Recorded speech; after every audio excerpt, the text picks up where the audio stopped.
Welcome back to the show. You probably know, just from watching this show, that Ottawa's music scene is an incredible music. We have so many talented artists here in this city, and the Ottawa Music Industry Coalition does such a great job of promoting and helping those artists and bringing them into our community and introducing us to it.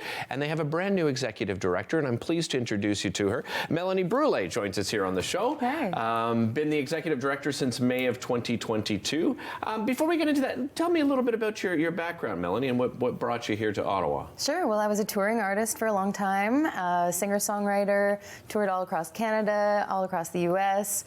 Had a big year in 2019, which led to a burnout, which happens to most artists.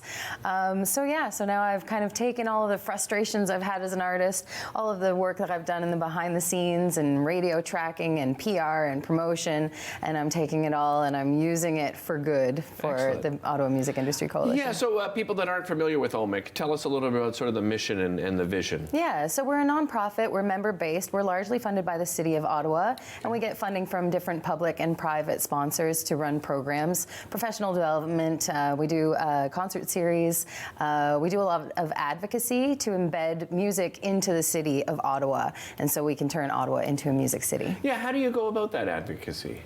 So we work with the city one-on-one. We really talk to bylaw and make sure that red tape is being sort of removed. So OMIC was a big part of getting some loading zones happening in front of venues, which makes it a lot easier for artists to load in and load out and not get fined right away kind of thing. And so little things like that as we work through this post-pandemic, if that is ever going to happen, because we're still in it.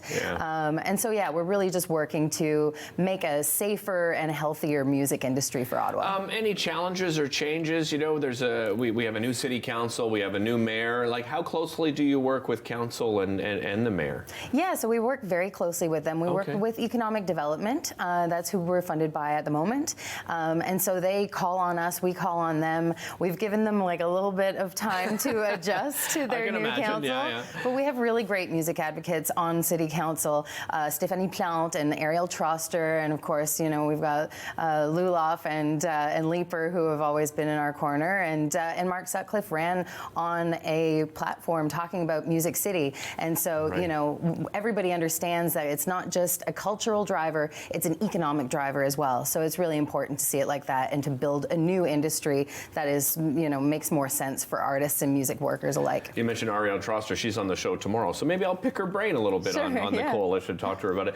The Capital Music Awards make their return on June the 1st for those that, and what is this? Is this the 4th year now? This is the 4th year. Last year was the first one in person because of the pandemic stuff, and we sold out so quickly. We had 350 people in a room celebrating our sort of return to live music, which is exciting. And so this year, we can't divulge where we're doing it yet. But it is on June 1st. It's at a bigger venue. We're really excited. Yeah. Excellent. So how does the nomination process work, and who can nominate somebody? So you have to be an OMIC member in good standing to nominate. That said, if you're a music professional that hasn't been an OMIC member yet, we have a promo code at the moment. We're trying to give out promo codes for free memberships throughout the year so that it's accessible to everyone. So you have to be a member to nominate, but you don't have to be a member to receive a nomination or to win an award. You just have to be a member to nominate. And so if you know someone who's a member and you're like, hey, or if you know someone who is a music industry professional and they want to get into it, please do. ottawamic.com/CMA is where you find that info. Let's talk more about membership when it comes to OMIC. So what are the benefits of becoming a member? So we do a lot of we have a lot of perks kind of things. So you have discounts with Long and McQuaid and different organizations and businesses along the way. And we really work closely with our membership to make sure that we are the voice for music at City Hall and otherwise. And so you kind of get first access to a number of different programs that we run. We try to keep it accessible for folks, so you don't have to be a member to access everything. And our membership fees are fairly low, and we want it to be able to, we want people to be able to connect. So we're really just creating a community and a dialogue with everyone so that we can take all of the information and everything that people need and actually implement it. And, we're moving moving money around, right? Yeah, We're trying to put more money into the music industry that way. You're fairly new to Ottawa, right? What has been your impression of not just Ottawa, but the music scene here in the city since you arrived? It's so diverse. Yeah. It's so beautiful. I mean, I did folk music, so I was in my little folk bubble and trying to make it as an artist. And you really have a tunnel vision. And then I realized just like how many genres and subgenres of music there are. You know, there's great organizations like Cranium and House of Paint and Debaser that are running really amazing events and very inclusive and very diverse. And there are people from all around the world here that are making music from different backgrounds and bringing that and twisting it into something fusion, you know? And the music industry is very welcoming here. So I feel really lucky to be here. Any big challenges that you see for musicians here in this city? Where do we start?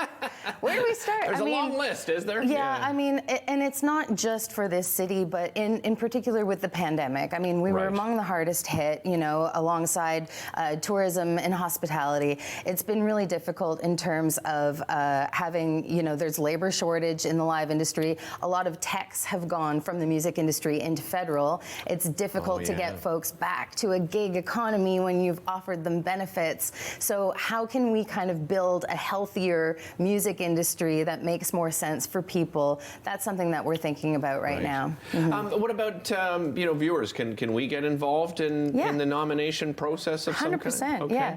So we have the nomination process that ends on on March 10th, so this Friday. And then, there's going to be a public vote. So a few of the categories are done just by juries, and the jury decides who is the winner. And then some of them go to jury to pick the top 5, and then it goes to public vote. So anybody can vote. If you follow us on social media, if you sign up to our newsletter, you'll be able to see all that. And you can vote for your favorite folks, and then you can come to the show. Excellent. I love it. What a great idea. And congratulations on all the work you put in so far, you and your team. Thanks so much for joining us, Melanie. Really appreciate it. OttawaMike.com to find out more information. We'll be right back after this.